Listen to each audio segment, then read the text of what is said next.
الحمدللہ رب العالمین، اس ذات کے لیے جس نے زمین و آسمان کو پیدا فرمایا، جو زمان و مکان سے پاک ہے، اور جس نے اپنے محبوب صلی اللہ علیہ وآلہ وسلم کو وہ مقام عطا فرمایا جہاں فرشتوں کی پرواز رک گئی۔ صلاۃ و سلام اس ذات کے لیے جس کے لیے کائنات نے رستہ چھوڑا، آسمانوں نے دروازے کھول لیے اور عرش نے استقبال کیا۔ سامعین کرام، آج کا بیان کوئی عام تاریخی واقعہ نہیں، یہ عشق اور قرب کی وہ داستان ہے جسے سن کر ایمان تازہ ہو جاتا ہے اور نماز کی قدر دل میں جاگ اٹھتی ہے۔ سامعین کرام، ہم سفر عظیم معراج کی بات کر رہے ہیں۔ معراج عربی زبان میں لفظ عروج سے نکلا ہے۔ عروج کے معنی ہیں اوپر چڑھنا، بلندی کی طرف جانا، درجہ بدرجہ اوپر اٹھنا۔ اسی مادے سے قرآن میں الفاظ آئے ہیں، تعرج الملائکۃ والروح، فرشتے اور روح اوپر چڑھتے ہیں۔ اسلام میں معراج اس خاص واقعے کو کہتے ہیں جس میں اللہ تعالیٰ نے اپنے محبوب نبی کو جسم و روح کے ساتھ زمین سے آسمانوں پر اور پھر عرش کے قریب تک پہنچایا۔ یہ کوئی عام روحانی بلندی نہیں بلکہ تمام مخلوق سے بلند مقام ہے۔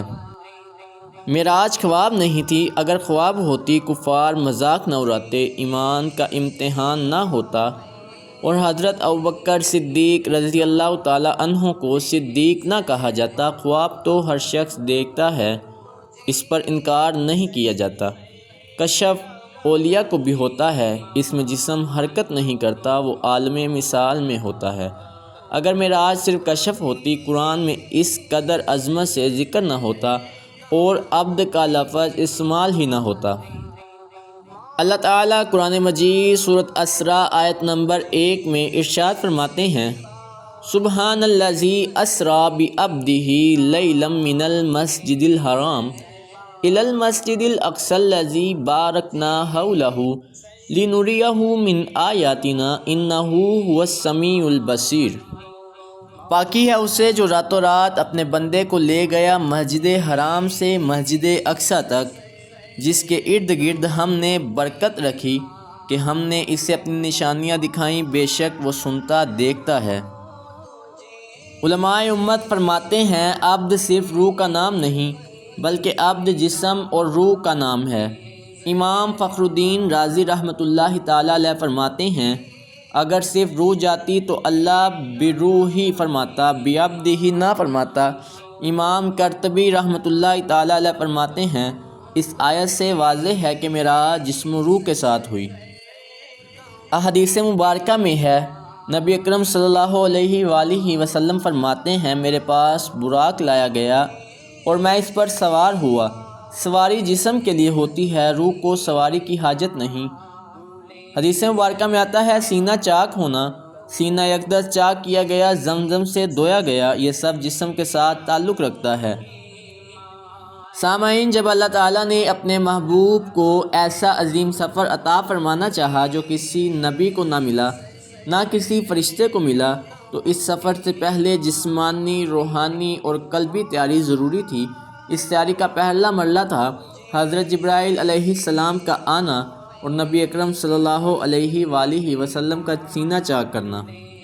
حدیث مبارکہ کی روشنی میں آتا ہے، حضرت انس بن مالک رضی اللہ تعالیٰ عنہ فرماتے ہیں، نبی اکرم صلی اللہ علیہ وآلہ وسلم نے فرمایا کہ میرے پاس جبرائیل علیہ السلام آئے، آپ صلی اللہ علیہ وآلہ وسلم کا سینہ مبارک چاک کیا اور دل نکالا، اسے آب زمزم سے دھویا، پھر ایمان و حکمت سے بھر دیا اور دوبارہ اپنی جگہ رکھ دیا۔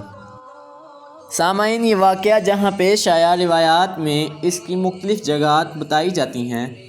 بعض روایات کے مطابق مسجد حرام میں، بعض کے مطابق ام ہانی سلام اللہ علیہا کے گھر میں، بعض کے مطابق حطیم کعبہ کے پاس، لیکن سب اس پر متفق ہیں کہ یہ واقعہ معراج سے عین پہلے پیش آیا۔ سامعین، یہاں سوال یہ ہے کہ دل کیوں نکالا گیا؟ احادیث میں آتا ہے، دل سے حظ الشیطان، شیطان کا حصہ نکالا گیا۔ اس سے مطلب یہ نہیں کہ نبی اکرم صلی اللہ علیہ وآلہ وسلم کے دل میں شیطان کا اثر تھا، بلکہ امت کو یہ سکھانا تھا کہ اللہ اپنے محبوب کو کامل ترین پاکیزگی عطا فرماتا ہے۔ حدیث کے الفاظ ایمان اور حکمت سے بھر دیا گیا۔ ایمان کامل یقین، اللہ کی معرفت، غیب پر مکمل ایمان۔ حکمت یہ تھی اسرار کائنات، انبیاء کی قیادت، امت کی رہنمائی۔ نبی اکرم صلی اللہ علیہ وآلہ وسلم کو معراج پہلے 4 مرتبہ ہوئی۔ بچپن میں اماں حلیمہ رضی اللہ تعالیٰ عنہ کے گھر، نبوت سے پہلے، معراج سے پہلے، بعض روایات کے مطابق ہجرت سے قبل۔ ہر بار مقصد اعلیٰ ذمہ داری سے پہلے اعلیٰ تطہیر تھا۔ حضرت جبرائیل علیہ السلام کا آنا اور سینہ چاک کرنا، دل کا دھونا، ایمان و حکمت سے بھرنا، یہ سب اس بات کا اعلان تھا کہ نبی اکرم صلی اللہ علیہ وآلہ وسلم اب اس مقام پر جا رہے ہیں جہاں کوئی مخلوق نہ گئی، نہ کوئی بشر، نہ کوئی فرشتہ، کچھ بھی نہیں گیا تھا پہلے۔